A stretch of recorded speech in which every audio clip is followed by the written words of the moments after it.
Ok, bienvenue. Donc, on attaque la série de capsules. Donc, on va avoir plusieurs capsules vidéo sur les modèles non supervisés. Ok, je reviens. Je renvoie la discussion qu'on avait pu avoir dans les premières capsules introductives sur la distinction entre le supervisé et le non supervisé. Donc, ce qu'on avait évoqué, c'était que les modèles supervisés, c'était finalement les modèles de type modèle de régression qu'on avait pu voir dans le cours de modèle linéaire appliqué. Ok, là, on est dans une optique très différente où j'ai plus cette variable y. D'accord, donc je ne cherche plus à expliquer quoi que ce soit. C'est juste que j'ai des données potentiellement en grande dimension, ok, et je voudrais juste voir ce qui se passe. Je voudrais juste comprendre. Euh, alors, ce qui se passe va s'interpréter dans deux dimensions. Il va y avoir un espace d'individus, donc je veux comprendre quels sont les individus qui sont proches, qui se ressemblent. Ok, donc ça peut être un premier point. Le deuxième point, c'est quelles sont les variables qui finalement m'expliquent la même chose. Et c'est des variables qui m'expliquent la même chose, ou au contraire des variables qui sont relativement orthogonales. Donc c'est ça qu'on va essayer de visualiser dans cette série de capsules. Ok, alors, un petit dessin. Donc l'idée, ça va être quoi? C'est le point de départ, c'est que dès qu'on est au-delà de la dimension 2, voire la dimension 3, on ne voit plus rien. Okay, dès que vous avez des points, alors ce que j'appelle des points ici, ça va être des individus, okay, dans un espace de variables. Donc repensez à une base de données classique où vous avez tous vos individus et toutes vos variables explicatives. Okay, dans cette partie de la CP, on parlera juste des variables explicatives continues. Okay, c'est un point important. Donc, vous avez toujours des valeurs chiffrées pour la première variable, pour la deuxième variable, la troisième variable. C'est juste que je vous donnerai que deux variables, vous me diriez, ben, je vais faire un nuage de points. Je vais juste représenter mon point dans l'espace XY pour ma variable X et ma variable Y, et je regarde quels sont les points qui sont proches, quels sont ceux qui sont éloignés, ce genre de choses. Déjà en dimension 3, on ne sait pas trop quoi faire, parce que si vous y pensez, la dimension 3, vous pouvez vous dire, ah, je sais faire des dessins en 3D, mais là, je vous ai fait des dessins en 3D. Le problème, c'est qu'un dessin en 3D n'est jamais qu'une... Enfin, quand je le projette sur mon ordinateur, il est projeté, il est en dimension 2. Okay, donc, quand vous projetez un nuage en dimension 3, il est par nature déjà projeté. Et après, imaginez juste la dimension 4, la dimension 5. Vous ne savez même pas dans quelle direction les regarder. Okay, donc là, c'est vraiment la question de fond de, voilà, j'ai des points, j'ai n points en dimension 3. Comment je peux les projeter en dimension 2? Alors, il y a la notion de optimal que je mets. Donc, je commence à évoquer l'idée qu'on va chercher quelque chose d'optimal. Je montrerai le problème d'optimisation plus tard, mais l'idée sous-jacente, c'est pour que l'organisation globale en dimension K reste cohérente avec la dimension 2. Essentiellement, ce que ça veut dire, c'est que des points typiquement qui sont très voisins restent voisins quand je les projette. Okay, ou plutôt, si jamais je vois deux points projetés qui sont voisins, j'espère que dans l'espace de départ, ils étaient voisins. Okay, a priori, les points voisins dans l'espace de départ vont rester voisins, c'est le principe de la projection. Okay, la question, c'est est-ce que c'est vrai dans le sens? Et ça, c'est pas si simple que ça y répondre. Voilà. Donc, c'est là-dessus où on va avoir cette notion d'optimalité. C'est que je voudrais m'assurer que c'est d'autant plus le cas que possible. Juste sur mon dessin, c'est juste, est-ce que la forme globale correspond à la forme, est-ce que je peux visualiser la forme originelle de mes données? Donc, en gros, ce qu'on voit ici sur ce qui s'apparente à être une espèce de lapin, effectivement, j'ai des endroits sur lesquels j'ai des formes, j'ai des choses un peu bizarres, je veux que ça reste. Okay, j'ai des clusters de points. Okay, ici, je vois qu'il y a des clusters de points qui sont des points qui visiblement sont ensemble. Okay, il y a quelque chose de particulier. Alors, si en tant qu'être humain, je peux analyser les données. Je me dis, ce sont les oreilles du lapin. Et en fait, ce que j'espère, c'est que dans ma projection, je ne vais pas avoir une projection comme celle-là, où effectivement, je ne vois plus cette concentration de points. Alors, je la vois encore, elle est un peu présente, mais d'un autre côté, les points qui sont voisins ici ne sont pas du tout voisins. Il y en a un qui est sur le dos du lapin, il y en a un qui est sur son oreille. D'accord? Donc, on a l'impression peut-être que la projection qui va se trouver par ici, par exemple, serait bonne, dans le sens où effectivement, les points que je vois comme étant proches sont souvent des points qui sont proches dans l'espace de départ, en fait. Et c'est ça la question qu'on va se poser tout le temps, c'est comment est-ce que je peux garantir que ma projection, que je vais pouvoir regarder, encore une fois, la CP est un outil visuel, d'accord? Donc, certes, je parlerai pas mal d'algèbre linéaire, ce genre de choses, de valeurs propres, mais l'idée finale, c'est de mettre essentiellement des graphes. Donc, autant les premières capsules, il y aura pas mal de formules, parce qu'il va falloir peut-être discuter ce que c'est que des distances, ce que c'est que des projections, ce que c'est que tout ce genre de choses. Mais à la fin, je me contenterai de vous mettre des graphiques et puis on les discutera. D'accord? Donc, c'est ça l'idée de l'ACP, c'est d'avoir un outil visuel pour voir des données en dimension plus grande. Ce que ça veut dire aussi, c'est réduire l'espace, quoi, de pouvoir avoir un espace plus petit dans lequel je peux euh, résumer l'information que j'avais. Donc il y a une notion d'information aussi qui va être présente, c'est ce qu'on va appeler l'inertie. Okay. L'information que j'ai dans mon nuage, je voudrais la garder aussi grande que possible. Donc on voit arriver cette notion d'optimalité qui apparaît quelque part. OK. Euh, donc classiquement, pour ma petite intro, je vais vous mettre quelques références. Hein. Donc, des livres d'analyse des données, il y en a beaucoup. Okay. Vous avez plusieurs, en particulier en français. Alors il s'avère qu'il y a une forte culture d'analyse des données en France. Donc Ben Zekri était prof à Rennes. Il y a toute une culture d'analyse des données à Rennes en France. Euh, donc on va retrouver pas mal de livres. J'ai pas mis le livre de Brigitte Escoffier qui apparaîtra plus tard, en particulier je pense quand je ferai de l'analyse de cluster. Mais voilà, donc vous avez quelques livres qui existent chez Duno. Aux presses universitaires de Rennes, vous avez ce livre très bien d'analyse des données avec R qui a été traduit euh, en, en anglais. Donc vous avez le Exploratory Multivariate Analysis by Example Using R, donc qui est en gros la version traduite du livre français, dans lesquels vous retrouverez l'essentiel de ce que je vais vous présenter. Pour une raison très simple, c'est que François Husson, qui a travaillé sur ce livre, est aussi une des personnes qui a travaillé sur le package Factominer qu'on utilisera. Donc le package d'ACP, le package d'analyse des correspondances multiples, y compris celui sur les clusters hiérarchiques, vient de ce package Factominer. Donc, vous avez ici la base en fait associée au package. Donc, le descriptif du package R. Donc, on utilisera un petit peu toutes ces références, surtout si vous voulez des compléments un peu plus théoriques, je dirais, sur l'ACP. Alors pour aller beaucoup plus loin sur la théorie, vous avez le livre de Principal Component Analysis qui revient sur les fondements sous-jacents de l'ACP. J'arrête là pour les références théoriques. Au niveau pratique, je vous ai mis quelques packages R. Donc, vous avez essentiellement ce package Factominer qui propose de faire tout ce qu'on fera en fait en ACP. Avec cette fonction donc, qui est PCA, on aura la fonction CA pour Correspondence Analysis, Multivariate Correspondence Analysis, ce genre de choses. Donc, le package Factominer est vraiment le package de base. Il y en a pas mal d'autres qui traînent. ADE4 est un des vieux packages qui proposait de faire l'analyse des données.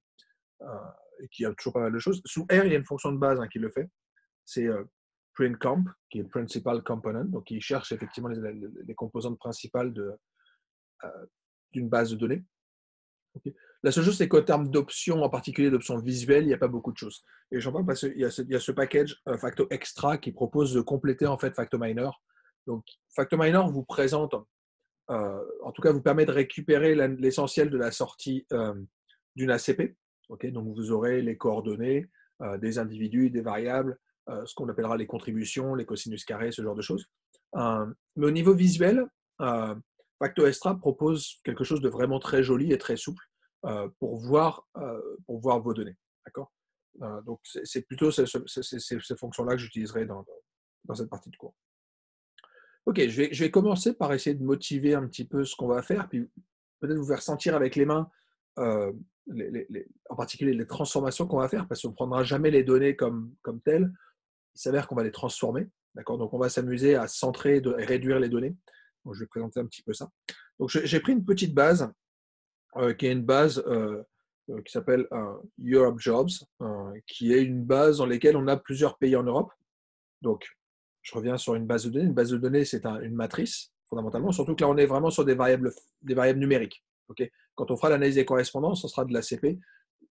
On montrera qu'il y a un lien avec l'ACP, mais ce sera l'analyse de variables catégorielles. D'accord. Donc, j'aurai les individus avec des variables catégorielles. Par exemple, on parlera du Titanic. Okay. Donc, j'aurai la classe, j'aurai une classe d'âge, j'aurai des informations du port d'embarquement, du genre, ce genre de choses qui sont des variables catégorielles. Ici, j'ai uniquement des variables numériques. D'accord. Donc, j'ai des variables numériques qui vont apparaître en colonne, okay, et j'ai mes individus qui sont mes lignes. Okay. Et la distinction est très importante, et le point sur lequel on va discuter, c'est qu'à partir du moment où je fais de l'algèbre linéaire, ces notions de ligne et colonne, elles sont un petit peu interchangeables. Okay. C'est que c'est finalement assez arbitraire de présenter une matrice sous une certaine forme. Et en fait, il s'avère qu'effectivement, suivant qu'on la regarde sous une forme ou sous une autre, on aura des lectures différentes de nos données. Okay. Donc, dans un cas, je pourrais me poser les questions de quels sont les individus qui sont proches, et dans l'autre cas, je pourrais me poser la question de quelles sont les variables qui sont proches. Et un principe important de l'ACP, c'est un principe de dualité qui nous dit qu'en fait, quand je vais faire mes projections, projeter mes individus dans l'espace des variables ou projeter les variables dans l'espace des individus, quand je vais projeter en dimension 2, en fait, il s'avère que les deux projections peuvent se superposer. Okay, donc, on va avoir une interprétation jointe, en fait, une visualisation jointe quelque part de nos données. Okay, donc, je reviens sur mes données, à quoi elles ressemblent. C'est vraiment cette base de métier en Europe. Ce que j'ai, c'est pour différents pays, je ne sais plus trop pour quelle année, on a les pourcentages d'emploi dans différents domaines. Okay, donc, par exemple, je sais si c'est un pays à dominante agricole. Donc, dans la colonne agre, j'ai les notions de nombre de travailleurs qui sont dans le secteur agricole. Okay, j'ai le secteur manufacturier, j'ai les mines, j'ai quoi? J'ai les services et industries, j'ai la finance, ce genre de choses. Okay, donc, on pourrait se demander, est-ce que voilà, j'ai des points, j'ai des variables, est-ce que je pourrais juste voir mon nuage de points? Okay, donc là, je ne peux plus vous le dessiner. Encore une fois, j'ai combien? J'ai 1, 2, 3, 4, 5, 6, 7, 8, 9 variables. Okay, donc, je suis dans un espace où mes individus, ma vingtaine ou trentaine de pays, sont dans un espace en dimension 9. J'ai 9 variables. Donc, je pourrais mettre effectivement variable 1, agricole, variable 2, minier, dimension 3, manufacturier. Puis assez vite, j'ai plus de dessin, quoi. Je ne peux plus vous me représenter ce nuage. Donc, on va essayer de regarder ça. Alors avant, on imagine qu'il y a un lien avec la corrélation. Okay, quand je vous dis que des variables sont proches, c'est sûrement qu'il y a une corrélation très forte. Donc, un outil qui sera très utile, c'est la notion de matrice de corrélation de ma variable x. Okay, donc, je l'ai tout simplement avec cette fonction core. Donc, la fonction core, par défaut, vous renvoie la corrélation au sens de Pearson, qui est celle qui est représentée ici. Avec des 1 sur ma diagonale, mais ça, c'est pas par défaut, une variable elle est corrélée avec elle-même avec un niveau de 1. Okay, mais par exemple, ici, je vois que le secteur financier et le secteur agricole sont négativement corrélés avec un paramètre de l'ordre de 0,22. Okay, les services et industries sont très négativement corrélés avec le taux de personnes travaillant dans le monde agricole. Okay, donc, on commence déjà à avoir une petite intuition de ce qu'il y a en termes de distance qui pourrait peut-être exister entre nos variables explicatives. Okay, on pourrait l'intuiter avec les notions de corrélation. D'accord? Alors, il s'avère que la covariance, et je vous renvoie aux capsules de rappel de maths, la covariance peut être vue comme étant un produit scalaire. Donc, on voit qu'il y a effectivement de la géométrie qui peut exister dans ces mesures de corrélation. Et ce qu'on fait, c'est la géométrie. On veut projeter des points. Vraiment, on est dans des problèmes de représentation.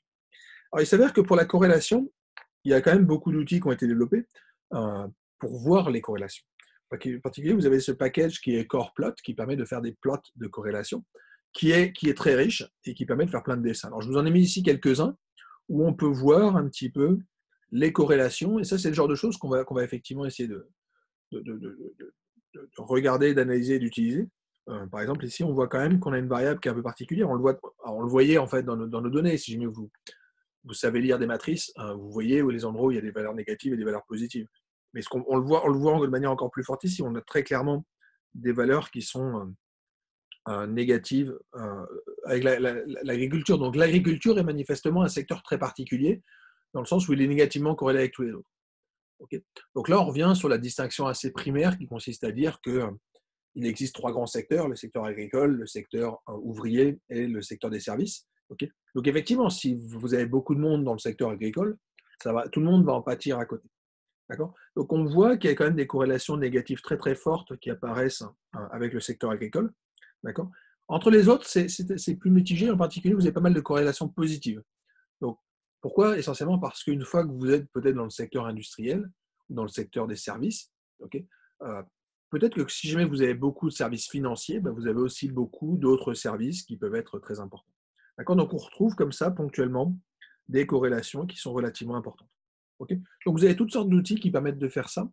Donc, vous pouvez mettre des carrés, des nombres, toutes sortes de choses. Est-ce que vous voulez votre matrice qui est symétrique ou pas? Est-ce que vous voulez juste récupérer la partie inférieure ou juste la partie supérieure ou les deux? Donc, il y a plein de discussions qui peuvent être faites. Ici, vous avez même quelque chose qui vous propose que vous visualisez vos corrélations, okay, et il vous met juste celles qui sont significativement différentes de 0. Donc, on a pas mal de choses comme ça qui ressortent, qu'on pourrait exploiter. et derrière lesquels, alors, on en reviendra là-dessus quand on fera des clusters, en fait, ce problème-là est très lié à des recherches de clusters. On essaie de regrouper nos variables ensemble, de dire ce groupe-là, il est homogène, quand on est important dans l'un, on est important dans l'autre. Donc il y aura beaucoup de liens entre la recherche de clusters et la visualisation qu'on essaiera de faire avec la CP. Donc, je sais que ponctuellement, il y a des moments où je ferai des clusters à la main. Je ferai la théorie des clusters par la suite, comment optimiser la recherche de clusters. Donc, si je veux créer 3 groupes, comment je fais, dans lesquels je reviendrai sur l'utilisation des clusters en ACP. Okay. Mais l'analyse des corrélations, toute simple, nous sert. Et on voit que cette matrice de corrélation, donc à quoi correspond cette matrice de corrélation si jamais mes données étaient centrées et réduites, okay, donc si jamais j'avais ma matrice X qui serait telle que l'espérance d'une variable xi est égale à 0 et que la variance de mes xi était unitaire, okay, dans ces cas-là, j'aurais quelque chose d'intéressant qui est que cette matrice de corrélation, c'est tout simplement la matrice X transposée X, alors avec un facteur 1 sur n devant. Okay, mais on voit cette matrice X transposée X apparaître et on se doute qu'elle va jouer un rôle important. D'accord. Donc ça, j'en avais parlé un tout petit peu dans un point très précis, c'est quand j'avais fait parler un petit peu de la décomposition en valeurs singulières, okay, où je vous avais dit, quand on a une matrice carrée, on peut faire une décomposition en valeurs propres, on va chercher des valeurs propres et des vecteurs propres. Ça va être intéressant parce que ça nous donne les directions. Vous l'avez fait dans le cas du vecteur gaussien, ça vous donne les directions dans lesquelles votre gaussienne est un peu étendue.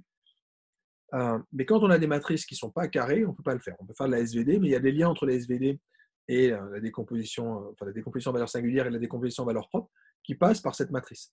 Qui disait juste, pour avoir la décomposition en valeur de votre matrice, en valeur singulière de X, vous pouvez travailler soit sur X transposé X, soit sur X transposé. Okay, et faire l'analyse des valeurs propres et des vecteurs propres. Donc on voit que cette matrice de corrélation, elle va sûrement jouer un rôle.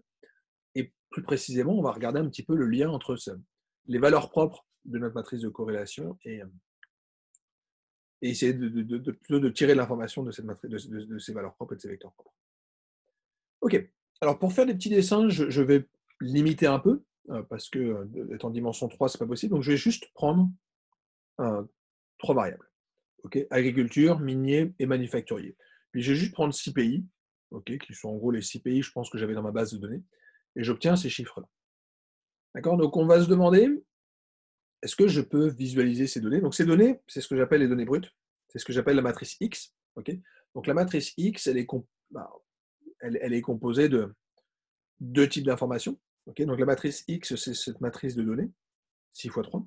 Okay, mais je peux voir ça comme étant 2 types de données. Il y a les lignes. Donc là, c'est l'information que je vais avoir sur une ligne. Donc c'est ce que je notais comme étant ce x, i point. Alors forcément, écrire en jaune, ce n'est pas très malin. Un x, i point. Okay. Donc c'est ma ligne i, qu'on va aussi éventuellement noter un x indice i. Okay. L'autre possibilité, c'est de voir une matrice comme étant une concaténation de colonnes. Donc, par exemple, quand je regarde le facteur manufacturier, dans ces cas-là, je vais dire, je regarde ma colonne qui est ma colonne numéro 3. Okay, donc je vais récupérer mon x.j. Okay, donc c'est vraiment les deux notations classiques qui sont ce xi point et ce x.j. Alors éventuellement, dans certains ouvrages, et je pense que dans le slide, je continue à utiliser ces notations-là aussi par moment, on note un x indice i, mais par contre pour les colonnes, on mettra le x exposant j. Okay, donc on a cette petite subtilité.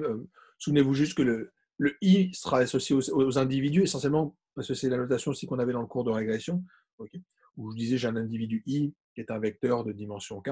D'accord. Les variables, je les modélisais pas forcément comme ça, donc on va mettre l'exposant pour indiquer quelle variable on va.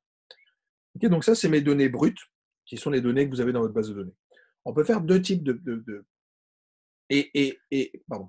Je vous dis que les lignes et les colonnes, qu'on peut intervertir la matrice, donc on peut l'avoir comme étant la transposée de x aussi.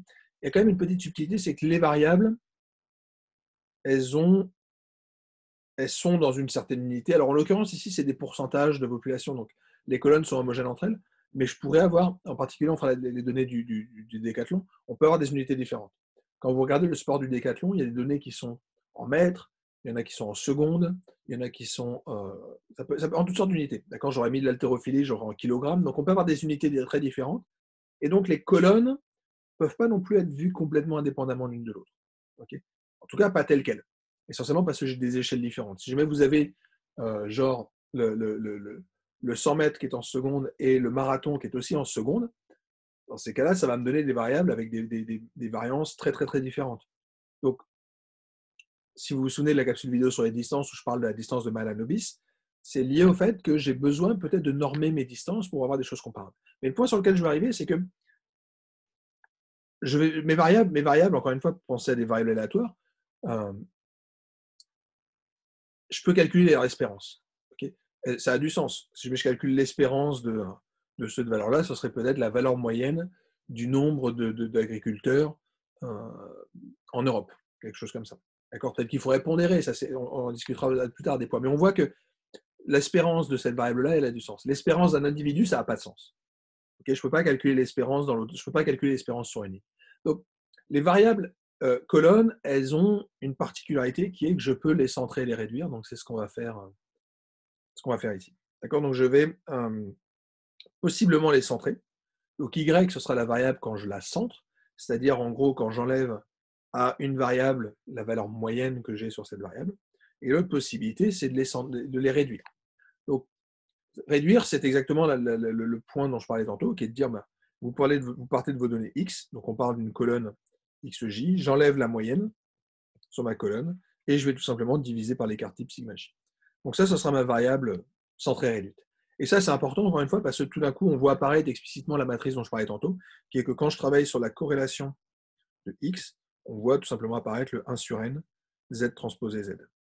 Okay, donc j'ai tout d'un coup explicitement la matrice qui va être utile pour faire mes calculs de corrélation. D'accord, donc si ma grandeur qui m'intéresse, c'est la corrélation, on va travailler naturellement sur cette matrice Z. Donc formellement, comment ça va s'écrire? C'est simple, c'est exactement ce que je faisais auparavant. Donc je vais définir la moyenne pour une variable. D'accord, donc je prends tout simplement le 1 sur n, la somme des xij. Je peux définir l'écart type.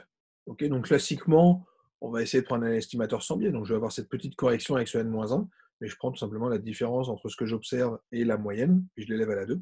Okay, donc tout simplement, je récupère mon y. Donc mon y, c'est juste mes variables que je vais centrer.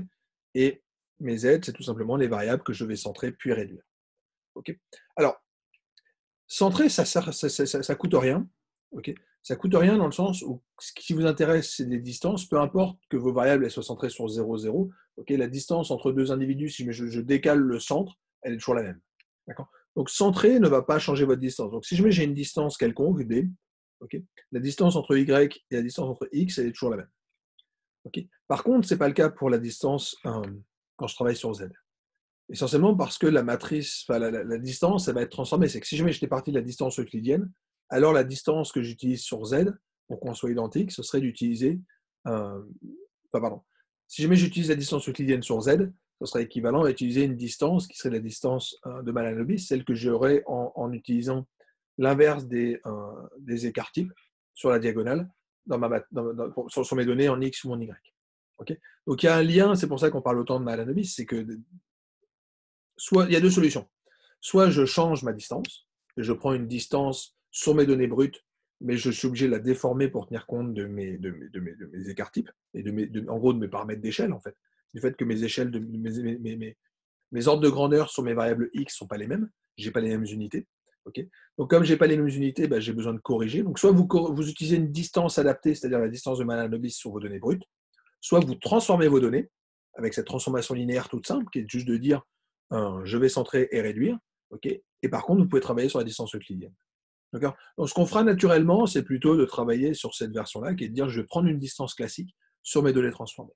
Okay, il s'avère que dans pas mal de livres, ou dans certaines parties de mes slides, je resterai sur cette variable x, parce qu'elle a pas mal d'intérêt. Mais formellement, ce qu'on fera, en particulier sous R, on lui dit dès le départ, travaille sur les données centrées réduites. Et je ferai une petite discussion à un moment de qu'est-ce qui se passe si jamais je ne centre pas et je ne réduis pas mes données. On verra qu'on peut avoir des petits soucis. Alors, centrer, on s'en fiche, c'est vraiment la notion de réduire qui est importante. Une grandeur qui est importante, c'est la notion d'inertie. Donc l'inertie, c'est un vieux terme, on remonte à Huygens, c'est un terme de physique. Ce qu'on appelle l'inertie d'un nuage de points, associé à une certaine métrique. Okay, l'inertie associée à la distance d pour ma base de données x, c'est tout simplement la somme des distances qui existent pour tous mes individus entre l'individu I est le vecteur de toutes les moyennes, en fait. D'accord? Donc, à quel point est-ce que mes points sont éloignés de mon barycentre, quelque part? Okay. Donc, l'inertie, c'est très associé à une notion d'information. Euh, si vous regardez, on peut voir une notion de variance. Alors, on le voit apparaître explicitement ici. Si jamais je prends une distance qui serait une distance associée à une norme de type Malan-Lebis, mais quelconque, en fait, une distance euh, que je distorsionne par une matrice de diagonale delta. Okay. Donc, si jamais je prends cette distance delta, donc qui est la distance euclidienne à laquelle je fais subir une distorsion, ce qui me permet d'avoir toujours un produit scalaire, en fait, cette inertie associée à cette matrice diagonale delta, je peux la voir comme étant, donc encore une fois, puisque de manière sous-jacente, j'ai cette distance euclidienne, à une somme pondérée des variances dans de ma variable J. Okay. Donc, si jamais j'avais pris la matrice identité, je récupérais la somme des variances. Okay. Si jamais je le fais sur mon vecteur X, par exemple, l'inertie pour la distance euclidienne associée à ma matrice Z, c'est la somme des variances, sauf que mes colonnes étant unitaires, étant de variance unitaire, pardon, la variance vaut 1, donc je récupère 1 à chaque fois, donc la somme vaut K. Okay. Donc l'inertie totale de mon nuage centré réduit pour la distance euclidienne, c'est K. Et ça sera important parce que c'est aussi des propriétés qu'on avait vues en lien avec les notions de valeur propre et de vecteur propre. Okay. Je vous rappelle que quand vous avez une matrice carrée, par exemple, le K qui est la dimension, ce K s'apparentera à quelque chose qu'on peut visualiser, c'est tout simplement la trace de notre matrice. Okay. Donc, je vais passer un petit peu rapidement là-dessus, on verra toutes ces notions-là. Je vais juste vous faire des petits dessins pour discuter ça. Donc, vous avez ici votre matrice X, donc qui sont, enfin, pardon, vous avez votre matrice X que je vais voir comme un ensemble de 6 lignes. D'accord? Donc, c'est la base dont je vous parlais tantôt. Donc, on a par exemple ici un des points. Donc, le point Germanie existe, West Germany existe en dimension 3. D'accord? La dimension 3 veut dire quoi? Veut dire que j'ai agricole comme première composante, minier comme seconde, l'axe des Y, et Z comme l'axe des Z. Okay. Manufacture comme l'axe des Z. Donc là, je récupère mes 6 points. Okay. Donc tous mes petits points, ils sont quelque part ici. D'accord. Donc on peut les visualiser. Par exemple, l'Irlande se trouve ici. D'accord.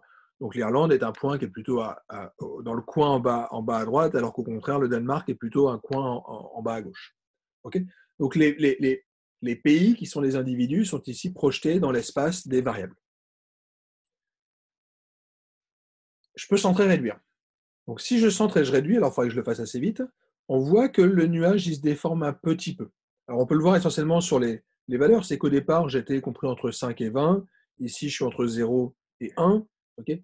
Donc on voit que les ordres de grandeur ne sont pas du tout les mêmes. Dans le manufacturier, on est plutôt autour de 30%, on est plutôt autour de 1%. Donc l'idée est de dire, ce qui m'intéresse, ce n'est pas forcément une valeur absolue, c'est de dire, ok, ici j'ai une différence peut-être de 0,1, mais 0,1 c'est négligeable. Ça l'est beaucoup moins si jamais j'avais une différence de 0,1 ici. D'accord? Donc je vais relativiser mes différences pour dire 2 points qui ont l'air finalement assez éloignés. Il ne faut pas les voir comme éloignés de manière absolue, mais de manière relative. Et le relatif veut bien dire je centre et je réduis. Enfin, en tout cas, je réduis. D'accord? Donc je reviens sur mon nuage. Donc ici j'ai mes points en Z. Donc en Z, j'ai centré et réduit dans le sens où, en gros, mes variables sont définies sur -2 plus 2. Encore une fois, l'idée de cette centré réduire, c'est ayez en tête le vecteur gaussien. Quoi. Alors, si jamais vous avez une variable gaussienne, dans ces cas-là, quand vous centrez et vous réduisez, vous êtes en gros dans 95% des cas compris entre -2 et 2. Okay. Donc là, je récupère mon point d'Allemagne. Et là, on a quelque chose d'intéressant, c'est qu'on peut commencer à avoir des choses dans le sens où je peux comparer des points vraiment de manière relative. Par exemple, ici, l'Irlande, on voit qu'elle a l'agriculture qui est à 1,64. Si jamais j'avais des variables gaussiennes, 1,64, c'est le quantile à 90%. Donc, on est dans le top 10% des pays en termes de nombre d'agriculteurs dans le pays. D'accord. Donc, c'est visiblement un pays très agricole, contrairement peut-être à la Belgique, okay, qui est très faible. D'accord. Et pareil, l'Allemagne semble être un pays avec une forte population de travailleurs dans le secteur manufacturier, okay, avec une valeur de 1,67. Donc tout d'un coup, j'ai des interprétations fortes des paramètres. Le moins 1,68 pour le minier, il a du sens, dans le sens où ça veut vraiment dire que je suis éloigné, je suis négatif. Donc ça veut dire que je suis moins que la moyenne des pays. Okay. Mais je peux en plus quantifier cette différence parce que j'ai normé. Okay, donc j'aurai normalement quelque chose de variance unitaire. Moins 1,68, on est quand même dans le bas du classement. Okay, donc on revient, et encore une fois, repenser à la transformation Probit. Quand on présente les modèles Probit dans le cours de régression linéaire, dans les GLM, l'idée de Probit, c'est vraiment Probability Unit. C'est de dire, c'est pas vraiment la proba qui m'intéresse, mais je peux transformer une proba qui est définie en 0,1 sur une grandeur sur R, et la transformer Probit, c'est vraiment se ramener à quelque chose qui sont exactement les grandeurs qui sont là, en disant moins 1,64, je sais exactement ce que c'est. Moins 1,64, on l'atteint avec une chance sur 5. Okay, oui, c'est une chance sur 5 et pas une chance sur 10, comme je disais tantôt. Okay, donc on est sur des valeurs qui ont un sens qu'on peut clairement identifier. Donc ça, c'est l'idée de centrer et réduire nos variables. On peut aller un tout petit peu plus loin en disant qu'en fait, je vais travailler, alors j'aurais dû mettre des guillemets, mais on va travailler sur les variables normalisées. Okay, donc ces variables normalisées, elles veulent dire quoi? Elles veulent tout simplement dire que je suis sur ma matrice Z et je vais regarder cette fois-ci mes individus.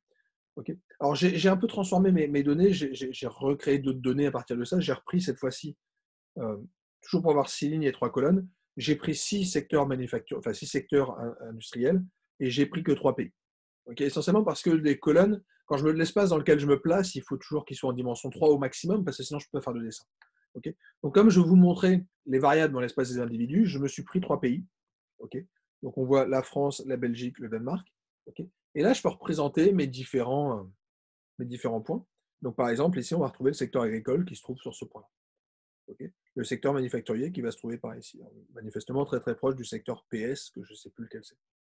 Okay, donc je peux aussi représenter mes points dans l'autre espace. Donc je peux voir les individus, c'est-à-dire les pays dans l'espace des secteurs industriels, si vous voulez, mais je peux aussi voir les secteurs industriels dans l'espace des pays. Okay, et c'est là-dessus qu'on va jouer par la suite en disant, en fait, je peux voir mon nuage de plein de manières différentes pour voir, par exemple, ce qu'on voit ici, quoi, le fait que il y a 2 secteurs peut-être qui se ressemblent pas mal, qui sont le secteur con, je ne sais pas trop ce que c'est, et le secteur agricole. Okay, donc on voit apparaître des idées de proximité, de ce genre de choses qu'on va essayer de capturer dans les 2 espaces, l'espace des individus, l'espace des variables. Okay, donc c'est vraiment ce que je vous montre ici, hein, c'est mes points, je vais les projeter. Okay, donc ici, je les projette sur les variables en tant que telles, c'est-à-dire je vais projeter mes pays, par exemple, sur les deux premiers, pardon, les pays qui sont projetés, c'est en bas. Okay, donc ici, je peux projeter mes différents pays qui se trouvent ici sur 2 secteurs. Okay, dans ces cas-là, je vais projeter sur le secteur minier et le secteur agricole. Et je peux me demander finalement, est-ce que ces petits points qui apparaissent ici, donc que je vais voir dans cet espace-là, hein, est-ce qu'il est représentatif de l'espace de départ? Okay, peut-être pas, parce que si on regarde 2 points ici, ces 2 points ici semblent proches, sauf qu'ils ne le sont pas. Okay, donc c'est vraiment ça qu'on va essayer de garder par la suite, c'est le fait qu'on voudrait projeter sur un espace qui ne mente pas, qui me dise effectivement que les points qui sont proches, ils sont réellement proches. Voilà, donc c'est ça qu'on va essayer de capturer. Mais voilà, naturellement, je me dis, je vais projeter sur les. Quand on regarde la projection de mes chats, j'avais tourné un tout petit peu, ici je ne bouge pas, hein, je projette sur les variables dont je dispose, ce qu'on faisait classiquement dans le cours de régression linéaire, où je vous disais, bah, vous prenez vos points et puis vous les mettez dans différentes composantes. Donc vous regardez, genre pour faire un classifieur, vous projetez suivant x1 et x2, vous mettez vos points rouges et vos points bleus suivant x1 et x2, mais c'était une projection sur les 2 variables. Éventuellement, je pourrais projeter d'une autre manière à vraiment séparer l'espace. Okay, c'est ce qu'on va essayer de faire ici, de vraiment avoir un nuage des projections qui tiennent bien compte de la forme initiale de mon nuage. Okay, donc, le cœur du sujet, c'est probablement lié à ces histoires de distance. Okay, donc, je vous rappelle qu'on peut définir des distances dans lesquelles on voudrait garder une notion d'orthogonalité, une notion de projection. Okay, donc, on va s'intéresser aux distances qui sont déduites d'un produit scalaire. Donc, pour définir un produit scalaire, vous avez le produit scalaire standard. Okay, je vous rappelle que le produit scalaire euclidien, c'est celui qui vous dit, regardez mes A et mes B, que AB, c'est tout simplement un A transposé B. Okay, et ce que j'avais évoqué, c'était on peut introduire une matrice entre les deux, à partir du moment où la matrice est définie positive. Donc le point important, c'est d'estimer que vous avez une matrice définie positive. Alors cette grandeur-là, X transposé, pardon, A transposé MB, vous définissez aussi un produit scalaire.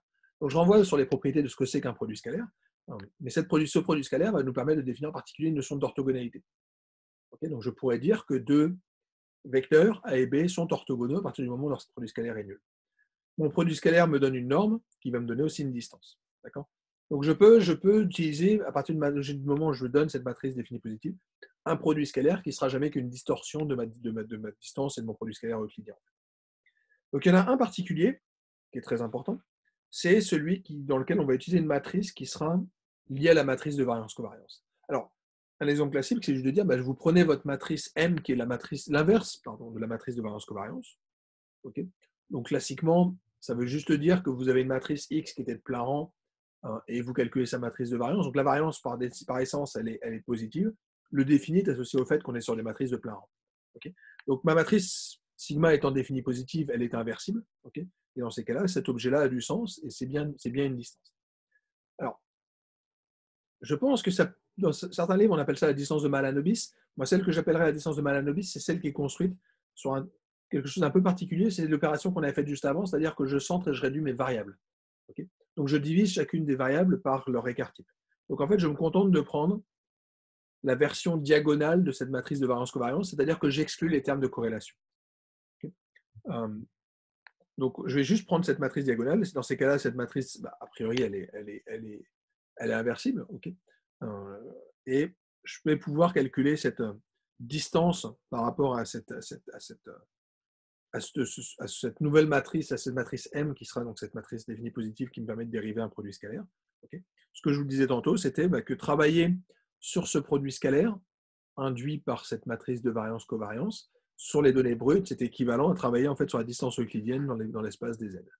Okay, donc c'est ce qu'on appellera éventuellement la scale distance, donc la notion de distance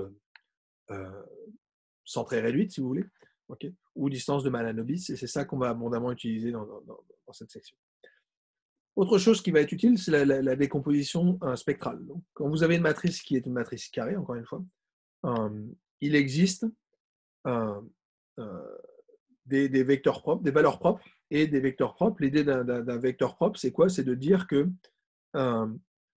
M fois AI sera égal à lambda I AI. D'accord? Donc, quand vous appliquez votre matrice M à votre vecteur AI, vous restez proportionnel, parallèle à cette matrice AI.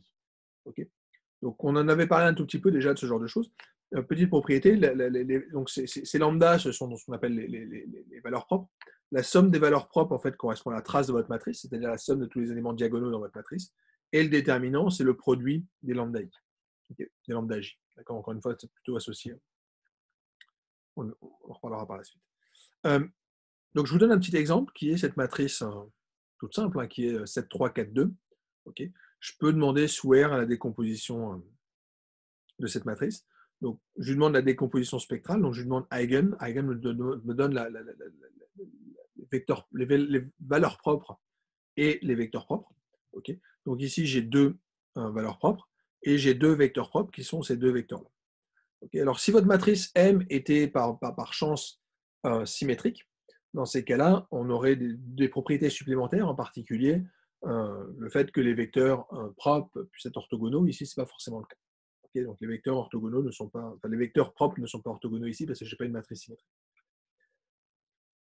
Si jamais je n'ai pas une matrice carrée, mais que j'ai une matrice rectangulaire, okay, on peut s'intéresser à une matrice particulière, et c'était un petit peu ce que je vous disais quand je vous disais on va parler de la matrice de variance-covariance, ou de la matrice de corrélation plutôt.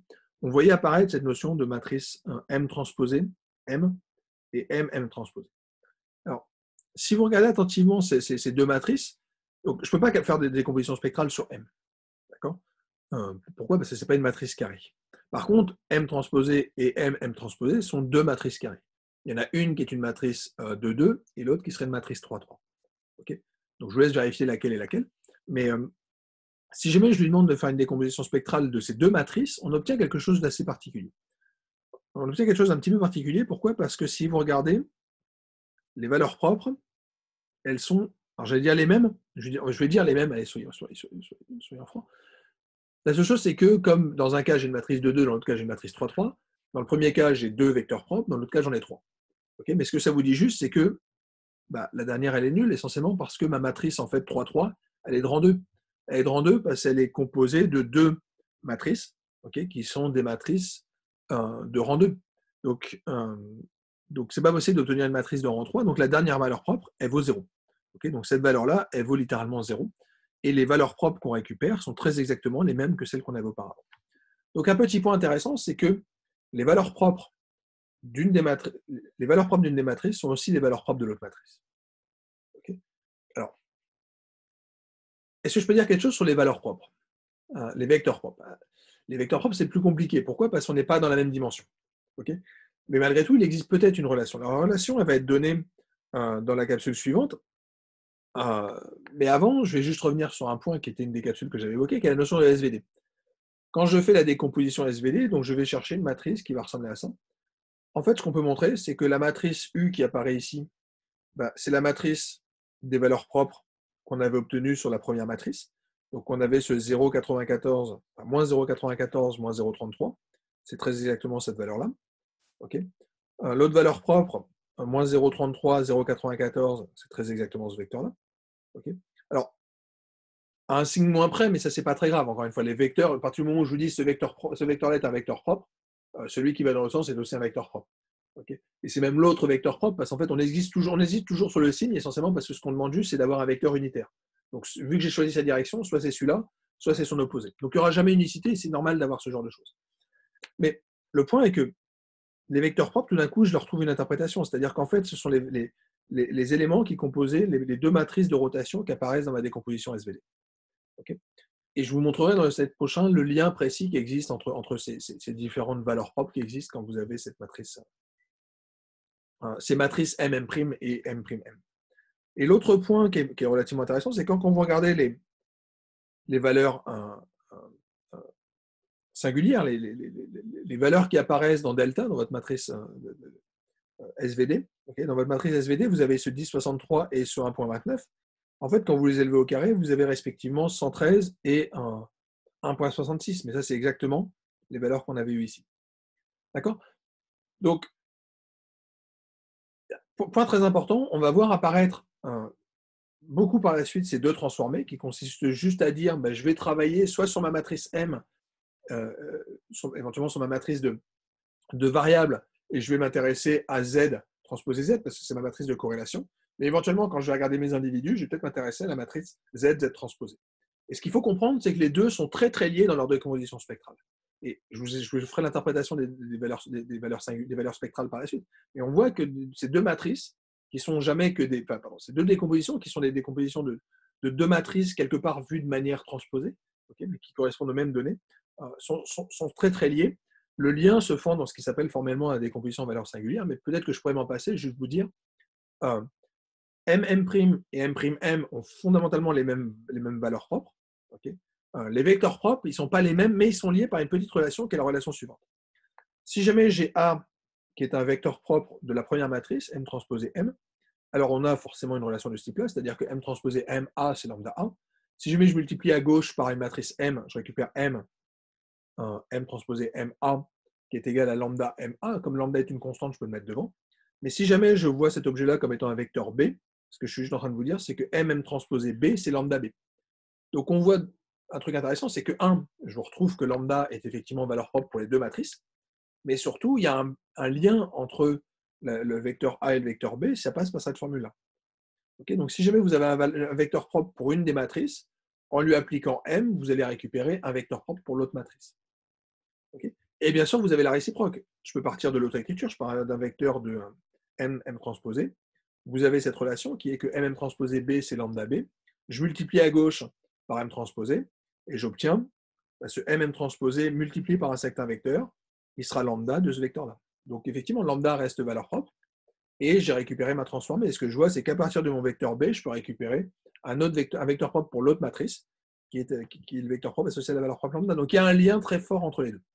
Okay, et ça va être le point crucial quand on fera cette dualité de la CP entre l'espace des variables et l'espace des individus. C'est caché dans ces propriétés-là. Okay, donc, j'en arrive à mon point. Qu'est-ce qu'on va essayer de faire quand on va faire une ACP? On va s'intéresser à nos données brutes, c'est-à-dire cette matrice X. Alors, je vais quand même assez souvent la centrer, parce que le centrer, ça permet de positionner par rapport à une valeur moyenne, et on peut avoir une interprétation du plus grand, plus petit. Donc ça, c'est toujours intéressant. Donc soit je travaille sur les données centrées Y, soit je travaille sur les données centrées réduites, qui sont les Z. Okay, donc point de départ, c'est les données. C'est soit Y, soit Z. Comment est-ce que je vais faire une ACP? Je vais pouvoir étudier deux nuages.